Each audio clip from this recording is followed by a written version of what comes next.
Thank you very much.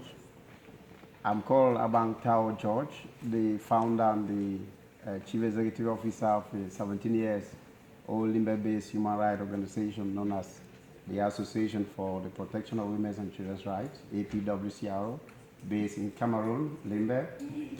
I'm very, very happy with all and delighted with the presentation you're doing.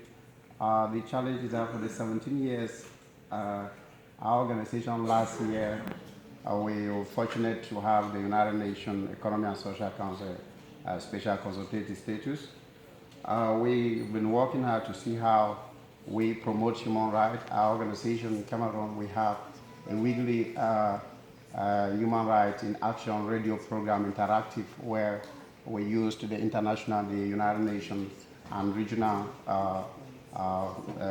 instruments on human rights to promote human rights in our community, and more specifically focusing on the right that concern persons with disability. We also receive complaints from individuals who are alleged that their right has been abused. We investigate and we intervene. Those cases which we can't handle them, we forward them to higher government officials for redress. But I also want to tell this civil society forum that it has not been easy. Some of these programs that we've been carrying, we are already a threat to the state. That has been proven in all our day-to-day threat in our office, where law enforcement officers meet us safely and said that we are not supposed to do this. For example, when people, civilians, protest for actions, like quite right now in Cameroon, the Northwest and the Southwest region is children have not been going to schools for 5 months today. We have lawyers have not been going to court. The judicial system is terrible. Talking Abang Tawoh, I happened to forward a case to higher government officers, which was reported to our office for redress. But I'm sorry to tell this forum that I'm a victim. I've been dragged to court because it simply concerns a magistrate. We have been dragged to court, and even the absence on the 31st, we urged the judiciary to give us an opportunity for a lawyer, which was not accepted, and they forced us down on the 31st that the judgment will be on the 1st, which caused me to flee Tango much that with the status I was opportunity to have a US visa, flee through Nigeria, where to attend this important meeting. To talk about promotion of human rights in Cameroon is a very big threat. Activists have been termed as, they can put all sort of names, call you terrorists, because you stand to talk the truth. This was being proven with a good number of people when they asked us the right time. The government seized internet for close to 2 months in our region, and when I was being interviewed in our office, they asked George what is in the line of human rights and civil society organization. We said no. The government too has also joined the community because people who are not sending children to school because of other issues.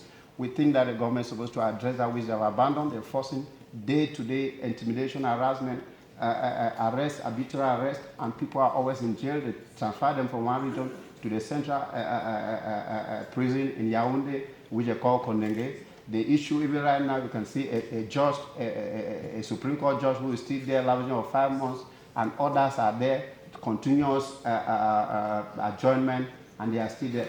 As I'm sitting here like this, I just called back home. They said even in my absence on the 1st, a judgment was even passed, and that my organization, Association for the Protection of Women and Children's Rights, has been suspended for 4 years, and I have been jailed for four years because of human rights. And I took my life, my family are threat for close to 17 years that I embrace human rights. I will be promoting in our communities. Today, I'm being termed by the state as somebody who has been doing the right. So this is the situation at Tango Moja. Before this in the office, we have registered for this forum. And I pray to my board that they should make sure that they come, and I try to give the situation that is happening in Cameroon. Talking about the people with disability, it is a terrible hazard. The judicial system, more specifically in the Southwest and Northwest region, is this. If you have a problem, they just take you, the magistrate and the state council and all government officials, they can just hold their verdict in their office and they jail you.